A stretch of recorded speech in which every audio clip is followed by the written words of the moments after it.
tema que vamos a tratar hoy es probablemente el más importante, significativo, dentro de esta consideración del papel que cumple la religión en el orbe de la civilización. Para eso conviene una aclaración previa. Se habla generalmente de valores, de crisis de valores, y generalmente los que hablan de estas cosas no entienden muy bien de qué están hablando. Porque claro, falta la buena filosofía que permita aquilatar qué es eso del valor, qué es un valor. Y luego que hayamos aclarado el sentido de lo que es un valor, podemos preguntarnos si puede haber crisis de valores. Una contestación inmediata, podemos decir sí, puede haber crisis de valores, es decir, puede ser que ciertos valores falten en una civilización, en una sociedad determinada.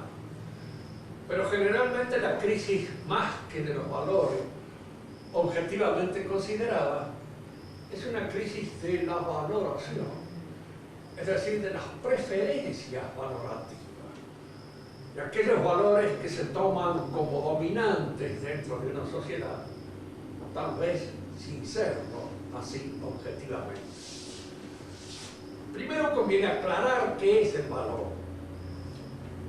Según la enseñanza clásica del aristotelismo tomista, todo lo que es, en tanto que es bueno.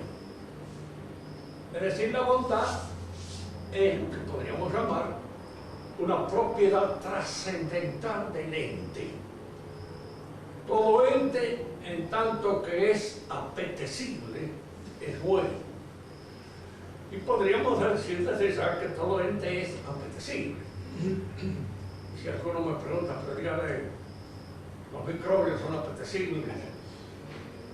Y sí, por los microbios.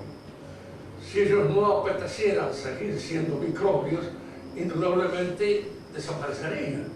Habría una aniquilación del microbio. Habría una aniquilación por la propia falta de deseos de ser lo que es. El microbio desea ser lo que es. Y en la medida en que desea ser lo que es, apetece su ser. Y en este sentido, lo que es a él se le aparece como bueno, es bueno. El valor indudablemente se funda, ontológicamente hablando, metafísicamente hablando, en la propiedad trascendental del bien. Las cosas valen porque son buenas, pero indudablemente la palabra valor, que se incorpora a la filosofía recién en la época moderna, toma su nacimiento de la economía. El valor es el precio a veces que se le asigna a una cosa en función de su rareza, en función de la demanda que se puede tener. Pero fíjense que en general las cosas que más valen son las cosas que menos precio suelen tener, porque sin ellas no podríamos vivir, y sin embargo, gracias a Dios, algunas se nos da gratis como el aire, y otras se nos da relativamente baratas, como pueden ser los alimentos. No así los lujos, perla. Una perla no es deseada por mucha gente, que hay gente que conocen el valor de una perla, y si la tienen es para venderla inmediatamente, y hacerla dinero, y con el dinero hacer otras cosas. De manera que los valores que se adjudican a ciertos objetos, a ciertos elementos, suelen ser a veces un poco arbitrarios y dependen de la bolsa de comercio, de su rareza, de la propaganda, de la posibilidad de difundir que esto sirve para aquello, a categoría, o le permite a una dama colocarse en un buen estatus como consecuencia de sus aros perfectos, hechos con perlas legítimas, etc., etc. El valor entonces depende, se funda objetivamente considerado en el bien. de cada cosa. Pero al mismo tiempo hay en la palabra valor un cierto sentido subjetivo, porque hay ciertas cosas que, si bien son buenas en sí mismas, pueden ser preferidas por una razón que aquel sujeto que prefiere es el que conoce, sin que sea una razón general, válida para todos. ¿Por qué alguien valora más estas cosas, este amigo, este libro, este objeto que a lo mejor tiene un valor insignificante para el resto de la gente, y para él tiene mucho porque es un recuerdo, porque lo guarda como una reliquia, porque lo guarda como algo que es precioso para él?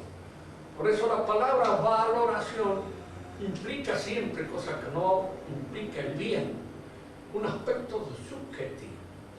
El bien siempre es objetivo. Cosa buena, en tanto es. Y en tanto es más bueno. Por eso podríamos decir que dentro de los entes creados, el hombre es probablemente aquel en quien se da una mayor bondad, porque indudablemente es el ser que más realidad tiene dentro de los seres reales. Tiene más realidad porque se aproxima más por su inteligencia y su voluntad a la imagen de él. Es más hecho a imagen de Dios que los otros entes.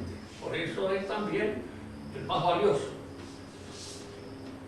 Si el valor tiene una noción o una idea subjetiva, aquí es donde podemos entrar nosotros en la existencia de preferencias valorativas. Primero, indiquemos de manera un tanto sumaria las distintas categorías de valores que hay. En primer lugar están los valores objetivos, los valores que surgen de la ciencia, valores científicos, como el conocimiento que el hombre tiene de ciertas cosas del universo, o del universo mismo tomado en su conjunto, porque la ciencia abarca toda la realidad. Y al abarcar toda la realidad, indudablemente las ciencias tienen, como la realidad misma, un carácter analógico. De esto hemos hablado en algunas oportunidades, pero nunca viene mal repetir alguna noción para que uno la aclare. La analogía significa esto: el ser de una cosa es a esa cosa, como el ser de otra cosa es a esa otra cosa, diríamos así. El ser de la piedra es para la piedra como el ser de Dios es para Dios.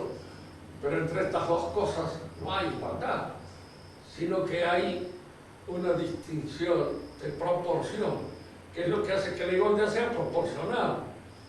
2 es a 4, como 2 millones son a 4 millones, pero indudablemente que no podemos equiparar 2 con 2 millones. 2 millones es más que otro. El ser de Dios es a Dios como el ser de la piedra es a la piedra, pero el ser de Dios es el ser perfecto, acabado, completo, total. Y el ser de la piedra es un ser imperfecto, es un ser, diríamos así, que tiene poca plenitud entitativa. Y esa poca plenitud entitativa le da su jerarquía, le da su categoría dentro de los entes.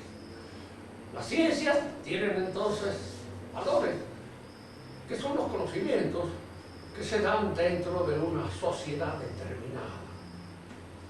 Están los valores artísticos, estéticos, están los valores políticos, el bien común, el bienestar del país, las cosas que realmente existen, materialmente producidas por la administración de la sociedad, dentro de una sociedad, son buenas.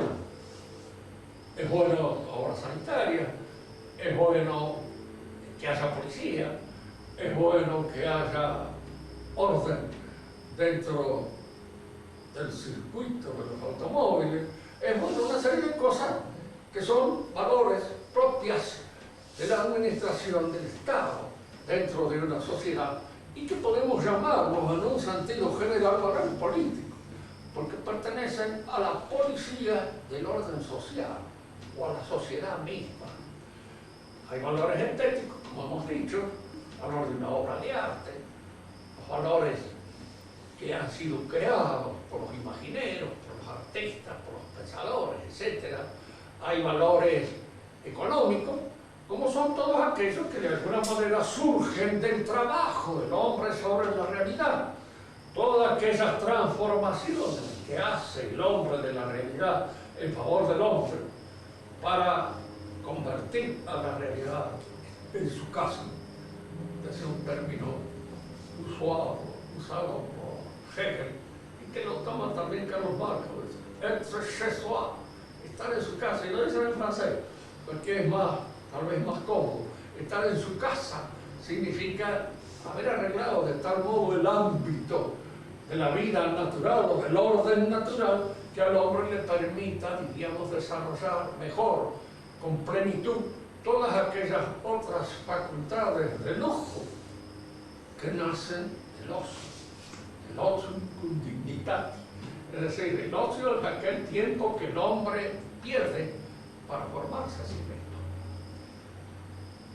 Ustedes me preguntarán acá, ¿pero qué sentido más extrafalario dice? Porque generalmente entendemos por ocio la ganadería y la pereza, y todo lo contrario.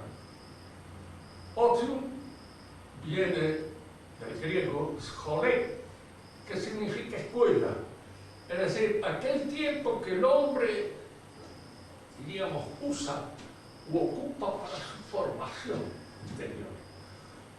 Y lo que lo niega es el negocio, es decir, el tiempo que el hombre de alguna manera utiliza para cuestiones puramente utilitarias.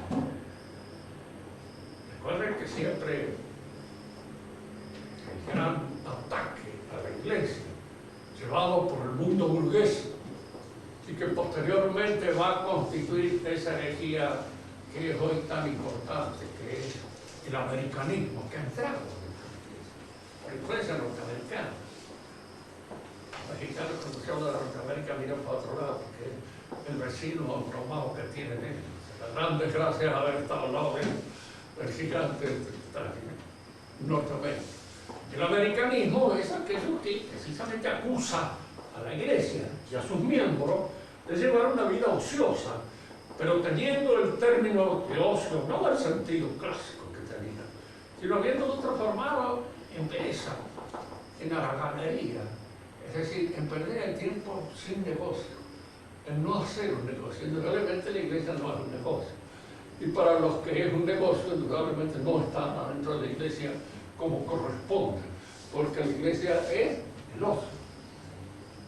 Ven cómo las palabras que lo van a ir notando con el tiempo, van perdiendo su significado preciso, el significado que tenían en el proceso de la civilización, en la medida en que nuestra civilización va degradando los valores, los va, diríamos así, convirtiendo en otras cosas. La culpa de alguna manera la tiene el homus económicos, al cual nosotros de otra manera también, de acuerdo con los comunistas, le llamamos el burgués. El burgués es el que ha hecho la civilización actual. Y le podríamos decir a los comunistas, y el comunismo es producto de la mentalidad burguesa típicamente, y ya esto lo vamos a observar con mayor detenimiento en la oportunidad que nos toque hablar de este proceso que se llama la revolución. Cambio de las palabras en torno. ¿Qué entendemos hoy por un hombre prudente?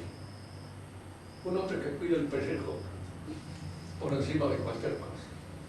El primer cuidado del hombre es defender el pellejo, dice el viejo Vizcacha. Indudablemente con esa indicación da la idea de lo que el hombre moderno entiende por prudencia. Para el antiguo la prudencia no era esto. La prudencia en un momento determinado significaba la posibilidad de juzgar la vida por un valor más alto. Y eso era lo prudente. No salvarse del chaparrón o evitar mojarse los pies, como dice la mamá, ser prudente, no te mojes los pies porque te puedes resfriar, etcétera, etcétera.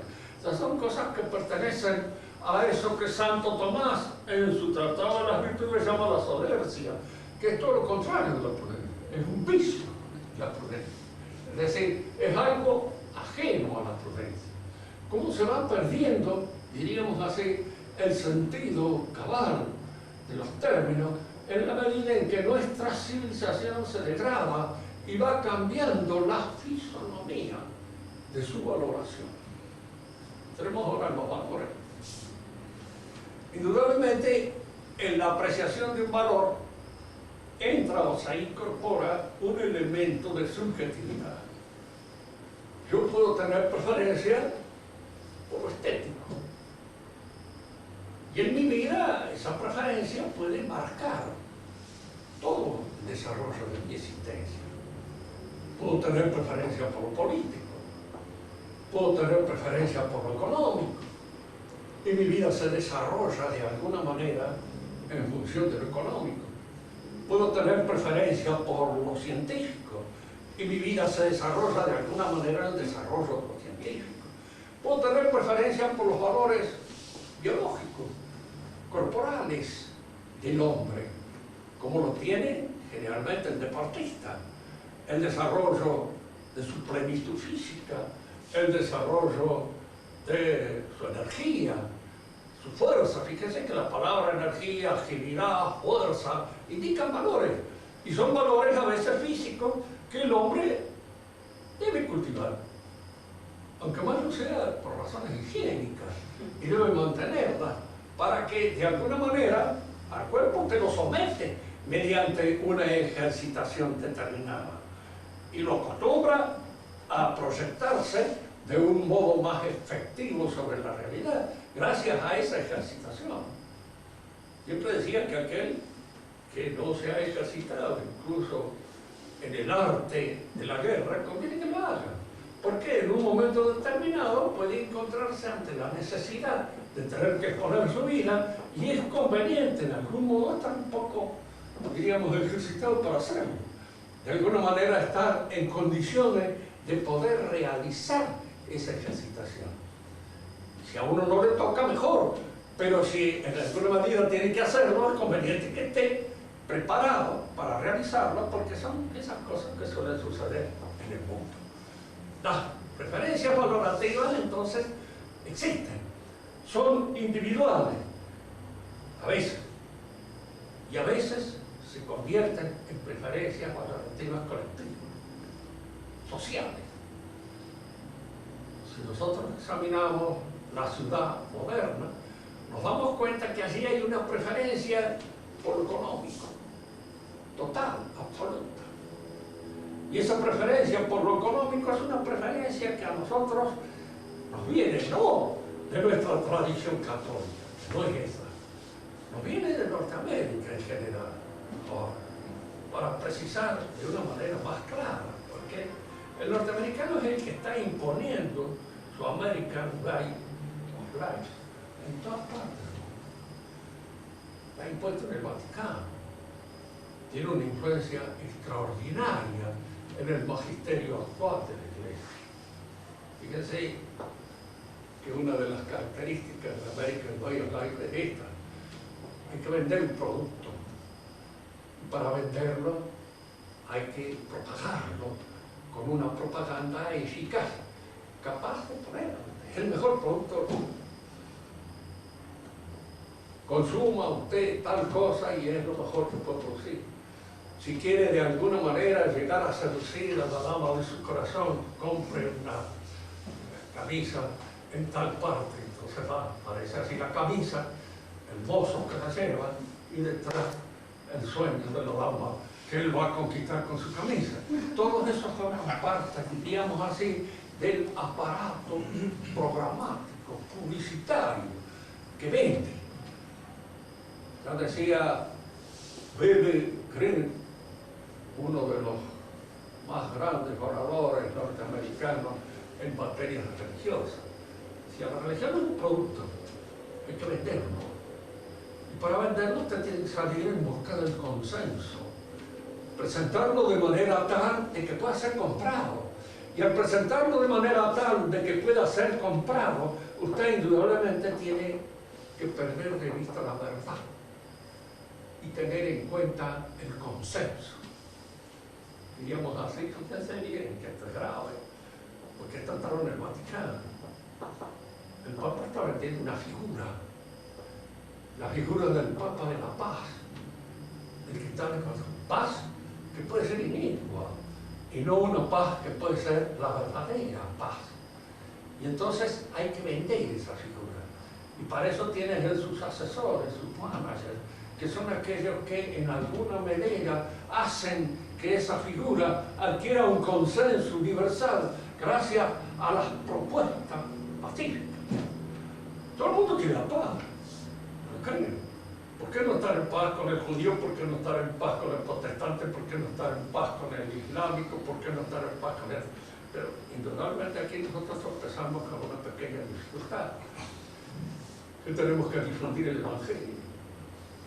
Y decir, el Evangelio es una norma, es una doctrina, y es en alguna medida también una forma de la conducta que en algún modo viene a sacudir y a conmover los presentes de los demás hombres. Al islámico le va a decir, usted está equivocada. En primer lugar, Dios es trino, y no es ese monoteísmo absurdo en el cual ustedes se ofuscan. Al judío hay que decirle, el Mesías vino, ustedes no lo reconocieron, pues tú, y al no reconocerlo de alguna manera, ustedes desde el pueblo. Pero esas cosas no se dicen si usted quiere paz, y si no se dicen, usted no predica, y entonces no cumple la misión establecida por Cristo, ir y bautizar a todas las naciones en el nombre del Padre, del Hijo y del Espíritu Santo. ¿Por qué? Porque hemos cambiado el sentido del verdadero valor, la búsqueda de la verdad, por aquella de la búsqueda del consenso. Buscar que la gente lo aplauda. Y para que la gente lo aplauda hay que decirlo que la gente de alguna manera espera en el sentido más, diríamos, pasivo y más halagante y más perezoso del mundo. Yo me acuerdo siempre cuando uno ingresa en el ejército, lo primero que nos hizo el sargento, parece que acá hay en todas partes del mundo. Ustedes van a desear que no muera, pues yo no me voy a morir y lo voy a tener reventado. Es una cosa que los sargentos hablan y que le están promoviendo a uno de decir, no, ustedes acá y vienen a moverse, a trabajar de alguna manera y a vencer su haraganería, a vencer su pereza y a tener que responder a las exigencias que nosotros les imponemos, pero que son exigencias que en alguna manera van a redundar en un mejor valor que usted. Si nosotros encontramos el panorama de los valores, cada uno de estos valores, político, el científico, el económico, el biológico, de la salud, el valor eugénico, puede convertirse en una preferencia valorativa que marque el rumbo, a veces, de toda una sociedad. Si ustedes observan el panorama de una sociedad medieval, una ciudad, la media, verán que el lugar fundamental lo ocupa la catedral, está en el centro. La catedral es el lugar donde se reza, donde se ora, donde se casa, donde se bautiza, donde se da la extremaunción y el último saludo que se muere. Pero es el lugar donde toda esta gente que valora la vida en función de una concepción religiosa del universo era el preferente de la media.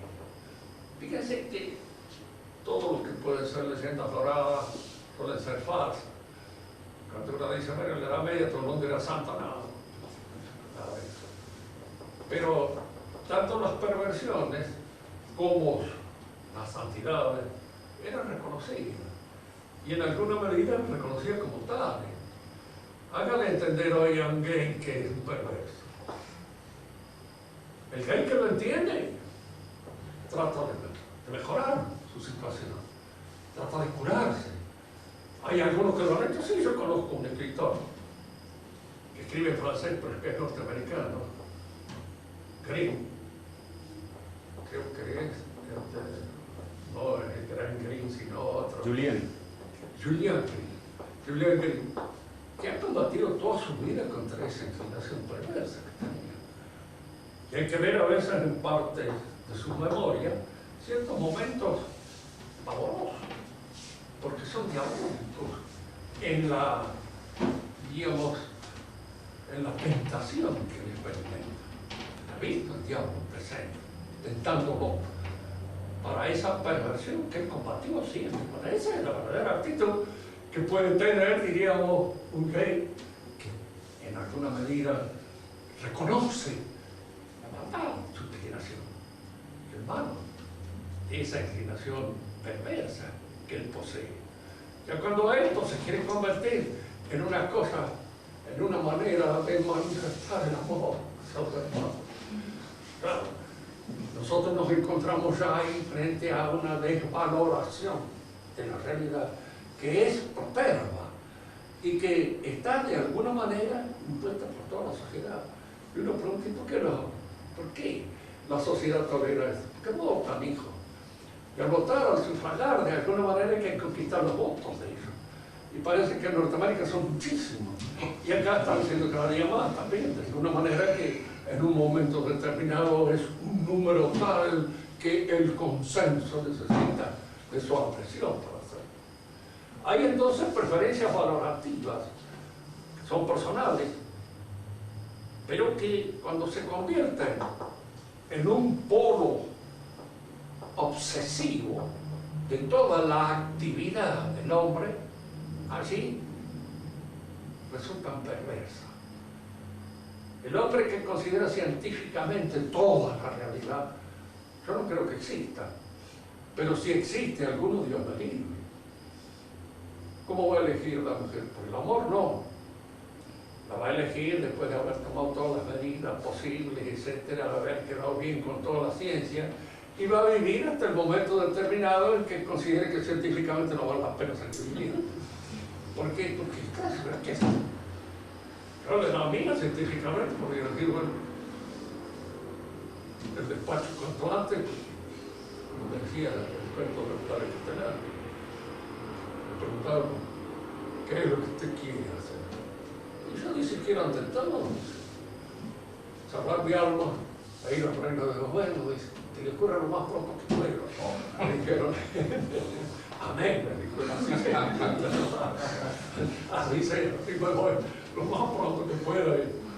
Pero eso en cuanto a esta situación, el hombre que vive científicamente, puede llegar un momento determinado que se toma el curso y dice, la eutanasia, la eutanasia, pegarse un tiro en la cabeza, son todos razonamientos que científicamente se pueden admitir. Lo que no se puede admitir es desde otro punto de vista. Y ese es el que vamos a examinar en la actualidad. Pero científicamente sí. No le digo desde un punto de vista estético, porque el hombre que analiza la vida estéticamente, uno se da cuenta de que ahí las personas lindas no son muchas. Generalmente son feas y terminan mal. Terminan mal, porque hasta las lindas terminan mal. Terminan de alguna manera bastante feas, porque la vejez es fea. La caducidad de alguna manera, diríamos, impone una situación estética detestable. Entonces, habría que acabar desde un punto de vista pura y exclusivamente estético con todo aquello que en alguna medida no satisface los cánones de la belleza. Que termina con todo eso. Que termina con poblaciones enteras. Y claro, no hay ninguna posibilidad de crear en la vida una visión así absolutamente estética, como no hay ninguna posibilidad de crear una visión absolutamente científica. Nosotros nos encontramos entre un mundo que valora más lo económico que todo lo demás. El economicismo es un vicio típico del talante burgués y es el vicio típico que ha impuesto la revolución. La revolución nace del economicismo y si ustedes la estudian con un poquito de óptica teológica, se darán cuenta que este economicismo alcanza en el marxismo casi las características de una falsa religión, porque el marxismo convierte a la economía no ya solo en una cosa deseable por sí misma, la sociedad de consumo, sino que la convierte en una fuerza redentora. Si nosotros cambiamos en alguna manera los medios de producción y los ponemos en manos de la comunidad, hemos cambiado al hombre, lo hemos transformado en un nuevo hombre. La idea de San Pablo aparece aquí, transformada no ya por la gracia del hombre, sino por virtud de la economía.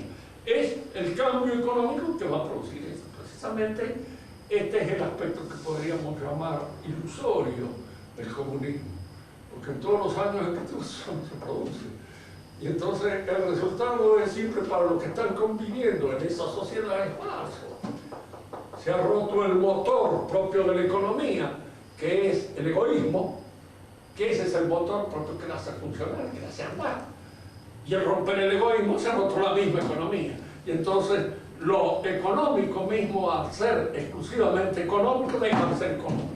Esto parece un galimatías, pero es la propia verdad. Como si dijéramos lo científico exagerado a la última, pues deja de ser científico. Por supuesto deja de ser humano. Aquel que dijo que el beso era un intercambio de microbios tenía razón desde un punto de vista científico, pero no es el punto de mira que tienen los enamorados, ni es el punto de mira que tienen todos aquellos que quieren a otra persona. No puede ser. Es decir, si nosotros vamos también a la política tiene y adquiere sentido cuando está propuesta al bien común. Ya vamos a explicar después lo que esto significa. Pero cuando es pura y exclusivamente la conquista del poder, deja de tener sentido. Y el hombre que se rige de una manera exclusiva por la conquista del poder, para ella no hay absolutamente nada más que individuo que puede usar o que no puede usar. Fíjense que esto es importante siempre, incluso para el conocimiento de los políticos. Cuando un político tiene muchos amigotes, es un mal político. Cuando un político no reconoce ya a ninguna amistad, a ningún género, ese es el político. Para él la gente es útil en la medida en que le sirve para alcanzar el poder. Y en la medida en que no le sirve, no es útil. Yo decía esto porque, haciendo el estudio de la Revolución Francesa, hay en Francia y en diferentes lugares del mundo gente que cree que Danton era un gran político. Nunca lo demostró, porque en la Revolución Francesa el único individuo que demostró que era capaz de dominar la situación fue Napoleón Bonaparte. Y el resto no fue totalmente dominado por la situación. Danton no pudo ser nunca un gran político y tenía una serie de amigos que se le metían por todos lados y caloteaban a dos manos cuando él estuvo en el ministerio. Y entonces, indudablemente, uno porque tenía una querida muy cara, el otro por una razón u otra, estaban todos metidos hasta acá y ayudaron a sacar plata. Él también, por su parte, también. Claro, ¿no? Es decir, aquí hay como decir, como el dicho español, dice, el que administra y el enfermo que hace gárgara, algo traga. Porque el administrador siempre con algo se queda. Danton con algo se quedó, pero sobre todo lo que no lo hacía un buen político era ser amigo. Era amigo de tres o cuatro tarados que estaban cerca de él, los quiso hasta el último momento de su vida, los ayudó, hasta los iba comportando continuamente en el carro que los llevaba a la iniciativa. Uno de ellos, Fabre de Grantin, era un poeta, no del todo malo, que por ahí hay un verso de él, Il pleut, berger, llueve, pastora, que es bastante lindo. Fue el que inventó los meses de la Revolución Francesa y que hizo todas esas cosas, pero era chorro. En ese sentido, diríamos decir, era un representante que podía ser de su país perfectamente bien, porque era un arroz, pero a cuatro más. Y entonces, indudablemente, Robespierre, que era un puritano, que son los peores, ¿no? Porque hay momentos en que uno decía que vuelvan los chorros. Los puritanos. Porque, con los chorros de Santiago sacan a robar a los bolsillos, pero los puritanos son espantosos. Y de alguna manera diríamos con ellos no hay transacción posible de ningún género. Iba en el mismo carro que Danton Y entonces, como se había olvidado unos versos en el escritorio, decía, mes vers.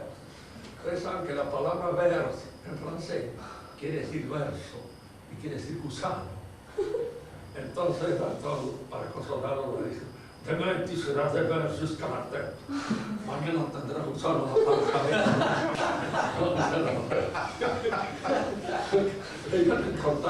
Era corajudo.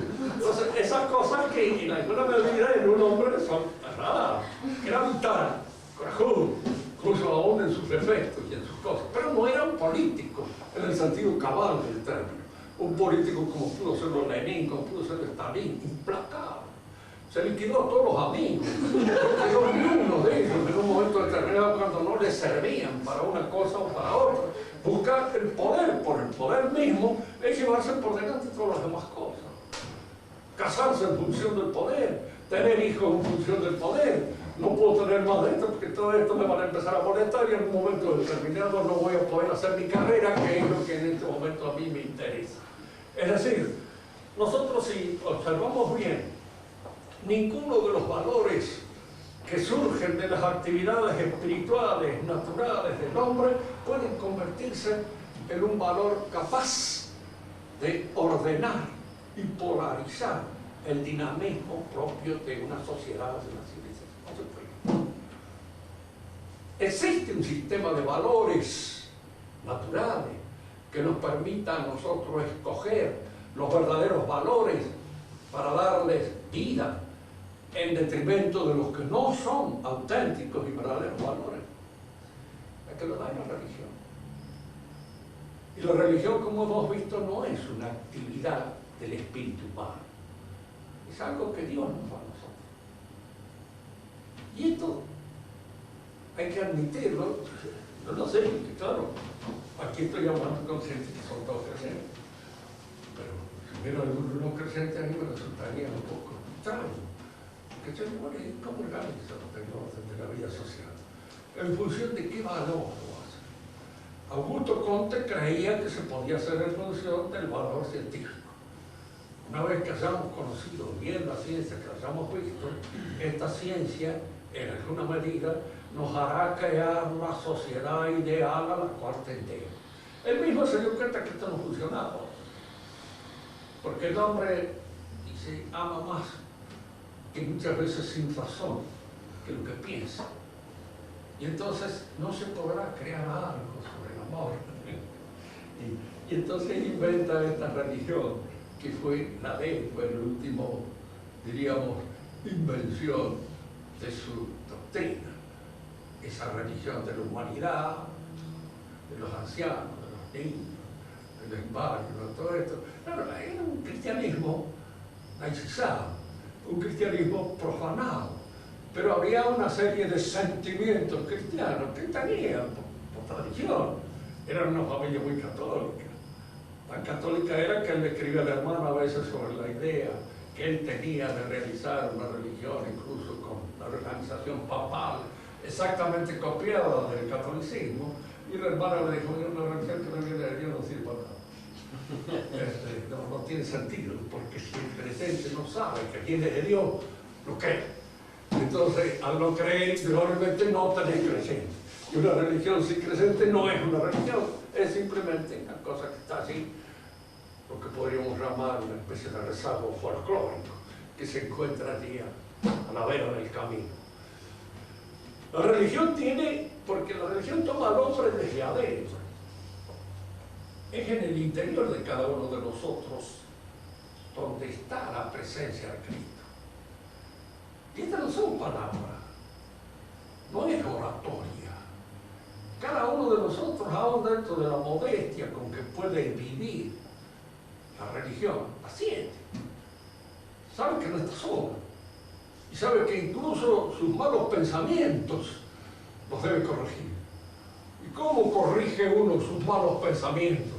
Sino precisamente en presencia de este tribunal insobornable que se encuentra en la interioridad del alma y ante el cual uno le pone y se reordena y se rectifica y en alguna medida se corrige, y esta corrección interior, esta rectificación este reconocimiento de los errores que uno puede cometer o está cometiendo en todo instante. Esto es lo que la religión crea, al poner en la interioridad de cada uno de nosotros, diríamos, ese tribunal insobornable que es la presencia mística de Cristo, cada uno de nosotros. Esto no lo crea la ciencia, no lo puede creer el arte, no lo puede creer ninguna esteta, no hay nada. Esto lo crea la religión. Entonces la religión es la que establece nuestra relación con los valores. Es la que dice, estos valores tienen valor. Son valores, pero están dentro de un sistema valorativo, es decir, de un orden valorativo. Hay que tomarlos en la jerarquía que tienen dentro de ese orden, pero que no hay que darle más importancia de la que realmente tienen. La salud física tiene importancia, pero hay cosas más importantes que la salud física. Y en un momento determinado uno puede arriesgar la salud física en función de ese otro valor.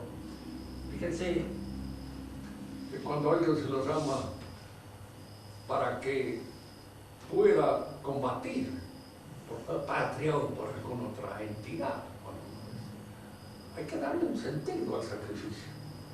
Si usted no le da un sentido al sacrificio, pues, usted lo que crea que es el ideal por la patria, el antihéroe. Es decir, el antihéroe es el desertor a veces. Como sucedió en una oportunidad en Italia menos, cada vez que venía un desertor todo el mundo lo llevaba en anda, porque en Francia también se produjo eso antes de la guerra del 14, antes de la guerra última, y fue precisamente esa defección del espíritu de sacrificio lo que hace que en un momento determinado un pueblo se encuentre, digamos, batido por otro de una manera fácil y completamente a veces sin mayor lucha. Me acuerdo cuando yo estaba acá en la universidad, era estudiante todavía, trajeron a un profesor francés, Panchonet, que llegó a la universidad. Yo me hice amigo del proto y estábamos en una oportunidad que así cantaba un francés de estos gangueantes que en esa época había, que se llamaba Transolón.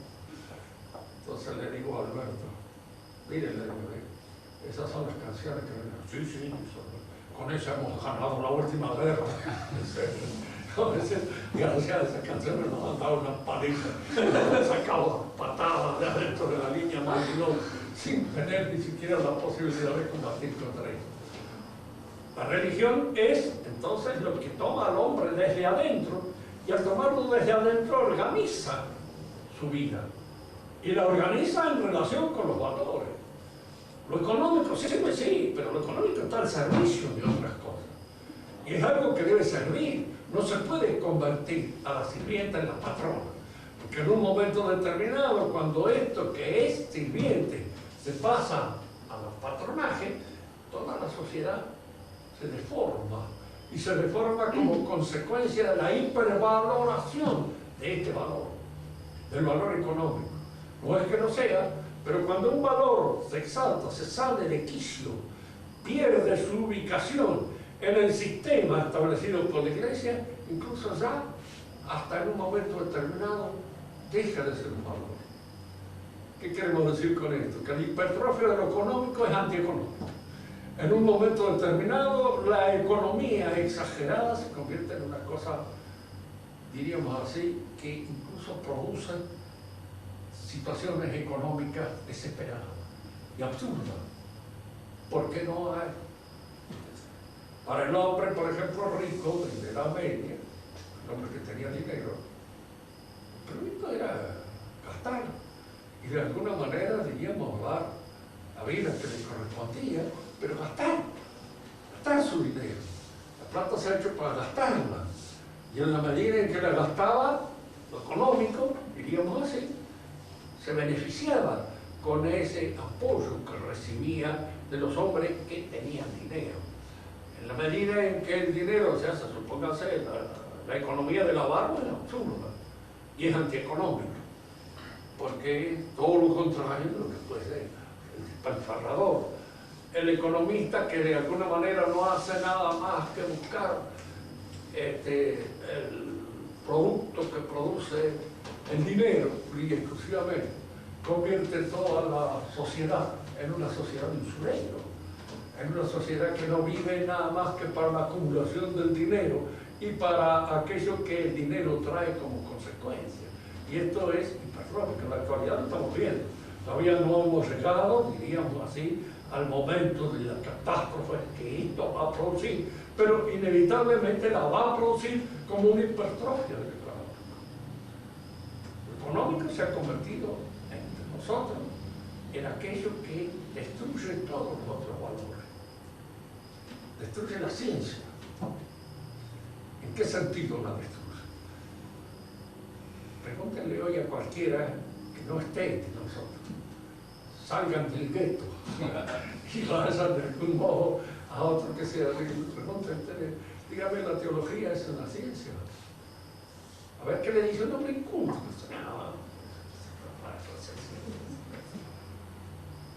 No es ciencia. ¿Qué es ciencia? La ciencia es la que tiene relación con la producción. La ciencia o con la salud, que es necesario también, si no de otra manera no podemos consumir en la sociedad de consumo, si estamos liquidados. De manera que la medicina hay que cuidarla, porque hay que cuidar la panza, la bolera, y hay que cuidar de algún modo todas aquellas otras cosas que entran en relación con el consumo. ¿El arte cuál es? Pregúntenle a un humano, mira, he escrito un libro, ¿cómo se llama el libro suyo? Y el libro de los míos se llama, por ejemplo, la idea del espíritu en el pensamiento de Juan de la Cruz. ¿Qué existe un libro? Entonces, no va a vender nada. ¿Cómo le va a vender este libro? Dice, ya sé, si escribo otra cosa o desaparezca, no escribo más nada, porque esto no se lo puedo publicar. Esto es impublicable, es inventivo, no tiene posibilidad. Y si usted va y presenta una novela, y la novela el otro dirá, mire, está bien su novelita, dice linda, dice, pero faltan ingredientes, un poco más emotivos, sexo, violencia. Acá no vemos nada de esto. Algo también para los gays, porque los gays leen muchísimo. Y son de alguna manera, reciben los libros de manera que usted tiene que hacerse algunas escenitas un poco procaces, así en esos sentidos que acarician el lobo o la bestia gay, indudablemente es conveniente, porque esto le va a dar a su libro mucha proyección dentro de la sociedad. Entonces, el manager es el que indica las condiciones económicas en que el libro suyo puede ser trabajable. Usted tiene un montón de bestsellers, pero hay algunos que escapan. Y son bestsellers, de veras. Que ese es lo que a uno a veces le llama la atención. Por ejemplo, acá había un autor que se ha convertido en un bestseller como Borges, y que no era un hombre ni que abusaba de estos detalles, ni de los otros, ni mucho menos. Era un hombre fino, más bien un esteta, y un hombre que de alguna manera, diríamos así, tenía en la vida una noción más bien estetizante, que no populachera, ni mucho menos convirtió. Yo creo que lo han convertido en eso para combatir todo lo que pudiera provenir del pensamiento católico. Como no era creyente, lo pararon y lo pusieron sobre el pavés. Y de alguna manera lo convirtieron, digamos así, en el representante egregio de la inteligencia argentina. No es para tanto. Castellani lo consideraba un mal bicho, pero en Castellani había un poco de celo también, porque son lógicos, ¿no? Él era autor también, y autor muy poco considerado en el mercado, donde las cosas se venden, de manera que lo haría esto subir como un robo, le tendría un poquito de celo. Son cosas del mundo. Él se habrá confesado de eso, no sé, pero de alguna manera es cosa que a veces sucede. Bien, para terminar esta clase de hoy, la religión es la que nos da el sistema de valores. Y si alguien me pregunta, ¿en qué sentido el sistema de valores? ¿Qué dice la religión que debemos hacer? ¿Conocer a Dios? Amarlo, quererlo,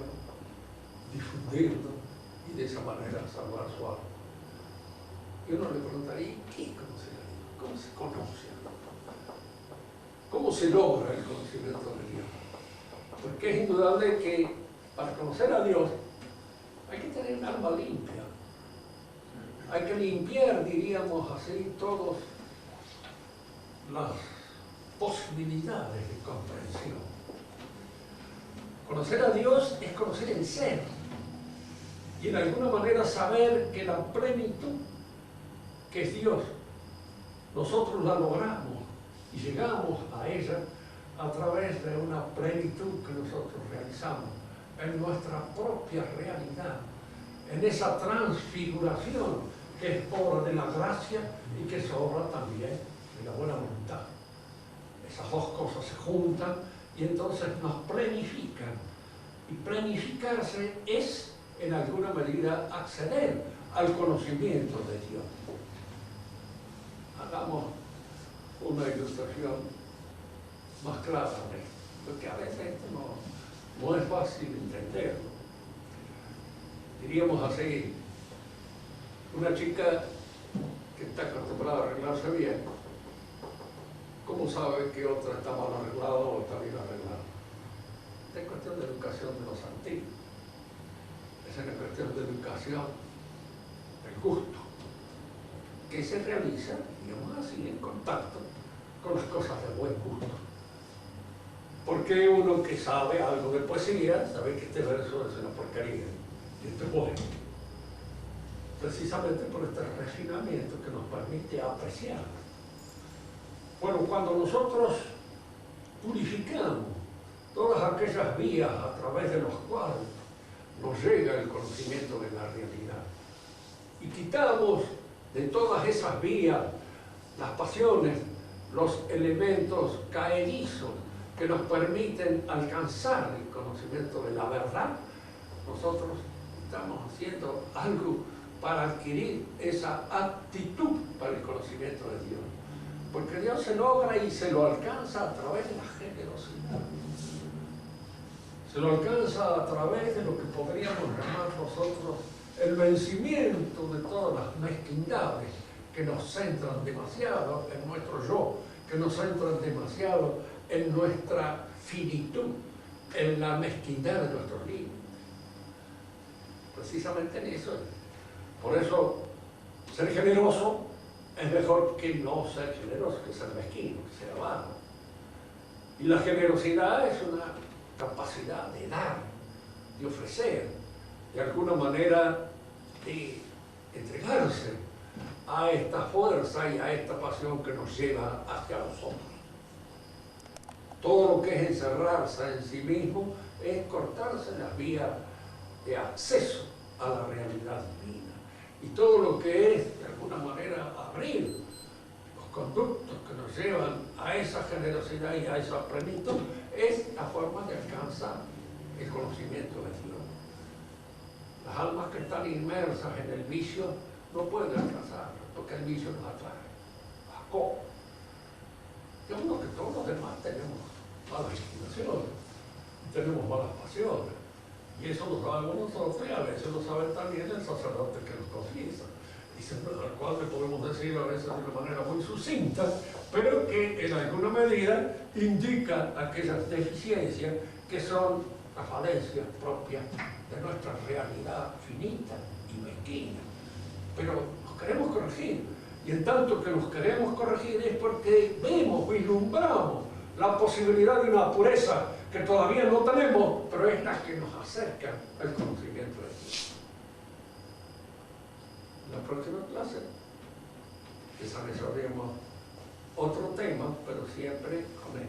La religión entonces cumple dentro de la sociedad civilizada esto de dar al hombre su finalidad propia y de organizar el sistema de valoración para impedir que se valore lo que no es valioso y se valore aquello que efectivamente nos acerca a la plenitud de la realidad. ¿Alguna pregunta? Háganla. Como siempre, no voy a seguir hablando más de mi sordera porque me parece que es una deficiencia que Dios me impuesto a saber para qué, para bien mío será. Todavía no he logrado descubrir en dónde está el beneficio. Pero supongo que no está. Sí, tiene beneficio.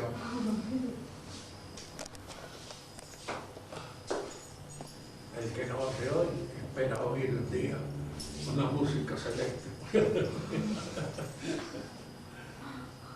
Hay una pregunta para usted que...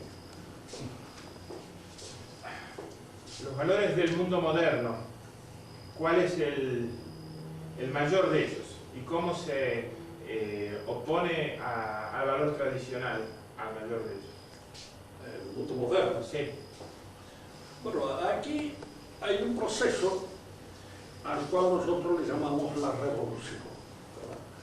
La revolución moderna es un cambio producido o provocado en la sociedad por el advenimiento a la conducción de la cultura de nuestra civilización del homus económico. Es decir, en primer lugar, del burgués.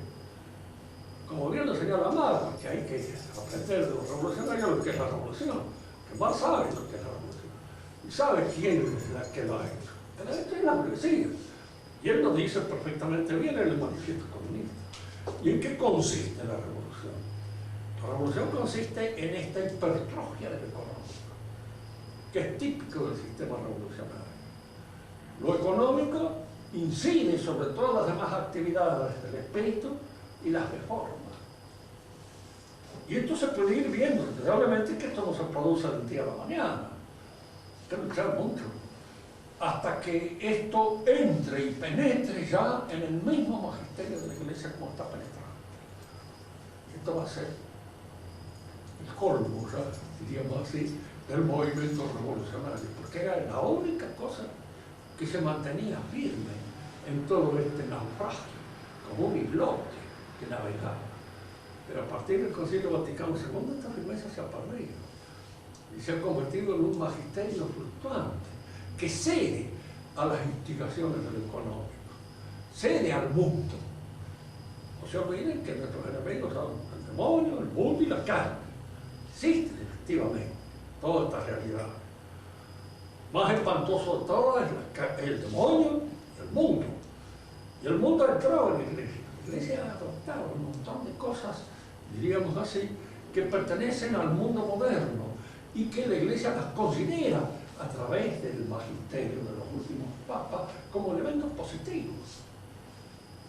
Cuando habla de la mujer y de la mujer ha alcanzado su libertad, ¿qué libertad ha alcanzado? La libertad de portar por el cartino que en estos momentos están haciendo Jesús, vaya libertad del diablo. Pero se piensa que las mujeres en la época de nuestras abuelas estaban pateadas por los maridos, la Iglesia lo da a entender a veces, porque creen que efectivamente se ha logrado la libertad. No ha estudiado. Hay un libro muy lindo de Mauricio Bardes que se llama Historia de las Mujeres, que es muy lindo que ustedes van a observar ahí a través de toda la historia, que las mujeres nunca han sido sostenidas así como esclavas. Ha habido esclavas mujeres, ha habido esclavos varones. Ha habido mujeres de las cuales se ha abusado y ha habido hombres de los cuales se ha abusado también. Esto es cosa común en toda la historia. El hombre abusa de todo lo que puede y en un momento determinado abusa de uno o de otra cosa. Pero todas estas ideas, en fin, impuestas como si la Revolución Francesa, al darle el voto a la mujer, el voto, no se lo regalo, yo tengo casi ninguno en mi libreta de palabras. Que casi nunca he votado, no me interesa. Y en eso consiste todo. O en poder ser albañil, o en poder ser vigilante, o en poder ser...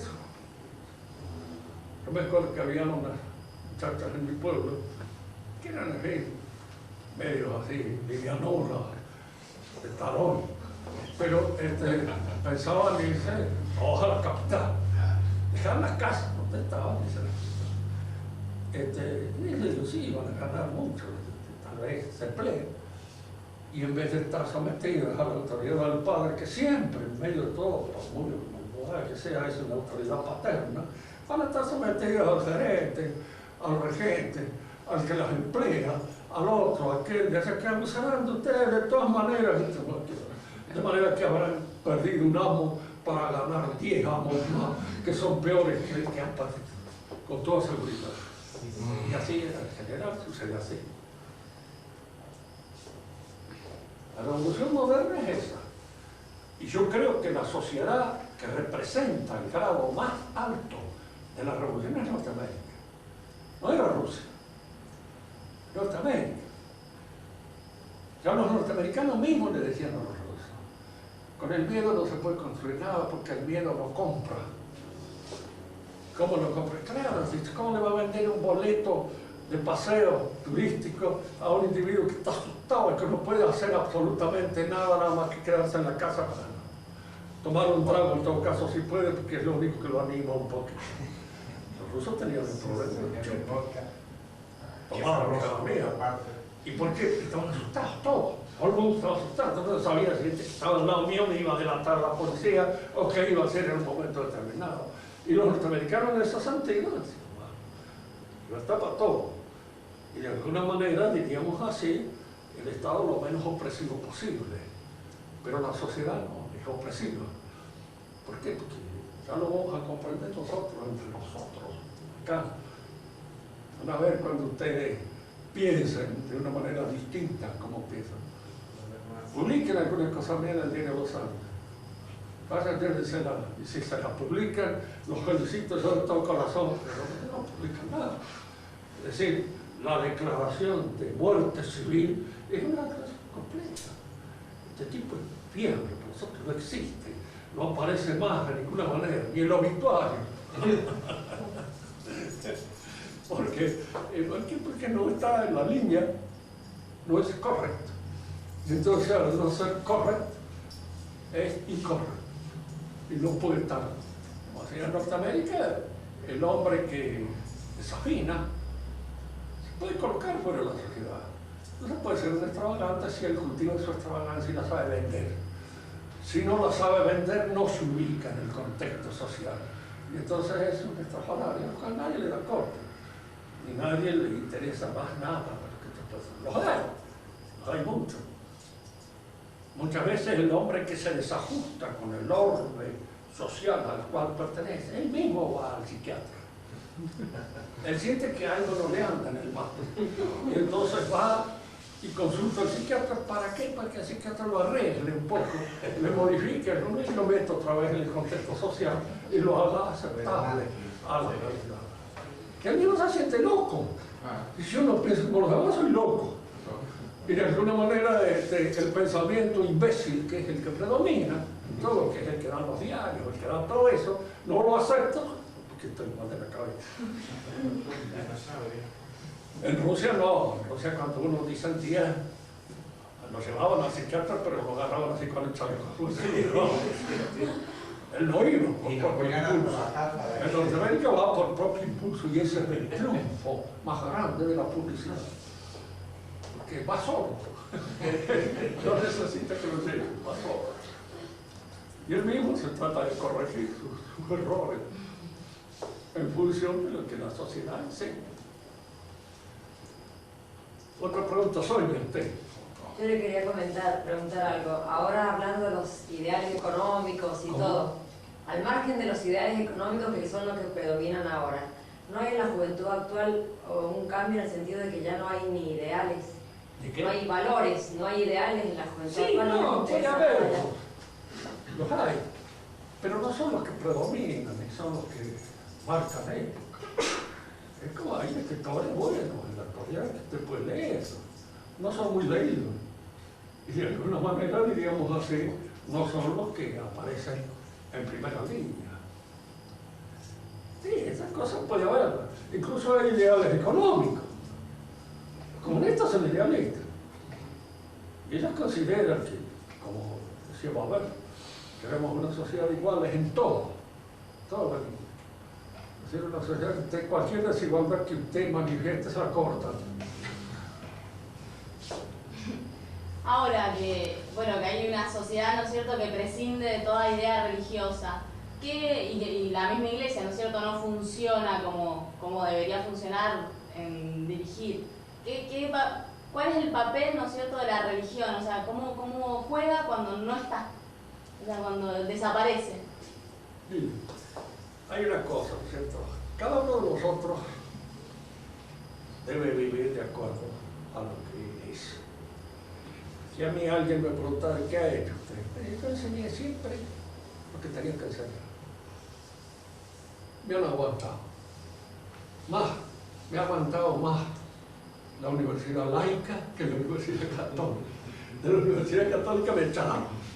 Y de la universidad laica nunca. Como me decía uno, usted dice, los milicos en el momento, a mí nunca me molestaron para nada. Ni los milicos ni los otros tampoco. Yo no sé por qué razón. Yo he enseñado lo que tenía que enseñar.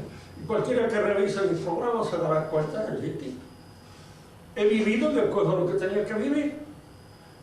He escrito de acuerdo a lo que tenía que escribir. Más no puedo hacer. ¿Qué hacer? ¿Cambiaron los otros? No, porque no me da cuero. Y de alguna manera no tengo condiciones para eso tampoco.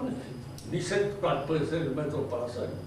Si a mí hoy o mañana me dijeran, ¿quieres ser ministro de Instrucción Pública? Yo diría que no me iba a echar la mierda. No sabe lo que es meterse ahí, de ese berenjenal con un montón de gente. Es como mandarlo a aterrizar bananas. No tiene sentido. Cosa absurda. De manera que no acepto esas cosas. En la cátedra sí, porque en la cátedra mandaba yo. Y nunca me dijeron nada. Como tampoco hacía yo cuestiones, porque eso es muy importante. Yo no quería, nunca quise tener mando. Una vez, en la época en que estaban los militares, me ofrecieron. Yo dije, no. ¿Por qué? Me dije, porque ustedes van a entregar esto mañana al sufragio universal. Van a venir los del sufragio universal y van a encontrar el paquete en la mano. Esto de acá de allá y me van a dar unas patadas y que desaparezco. Como usted, pero ¿cree usted que nosotros no vamos a poder? No lo van a hacer. Pero ¿por qué? Porque así es. Ustedes son argentinos igual que todos los demás. Y de alguna manera tienen los mismos efectos y los mismos vicios que tenemos todos los otros. No es que esto van a alargar. Y la mayor parte de ustedes yo lo conocía en esa época, yo lo he conocido personalmente al general Videla, y sabía que era un hombre democrático, liberal. Le han encajado ahí, lo han convertido en un dictador. Nunca lo fue. Y era un hombre que estaba dispuesto en un momento determinado a llamar a elecciones. Cuando llaman a elecciones, el senador que ha hecho otras cosas, que estaba ahí en eso. Eso nunca lo acepté, porque claro, un cierto sentido de conservación es conservado. ¿Sí? Y que me ha permitido sobrevivir. Y después me ha ayudado mucho el buen humor. Yo nunca me he enojado con nadie. Ni he querido convertir a nadie que he visto que era un imbécil redomado, pues lo he dejado en su imbecilidad redomada con toda tranquilidad. Que hagan lo que yo quiera.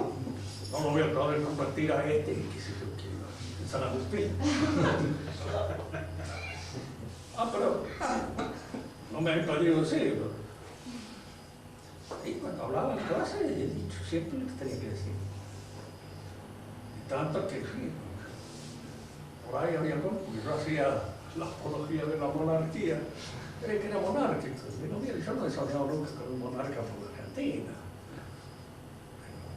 Es difícil hacer un cura de un atorrantito de la boca. Digo, lo que será ser un monarca con un bajo de otra.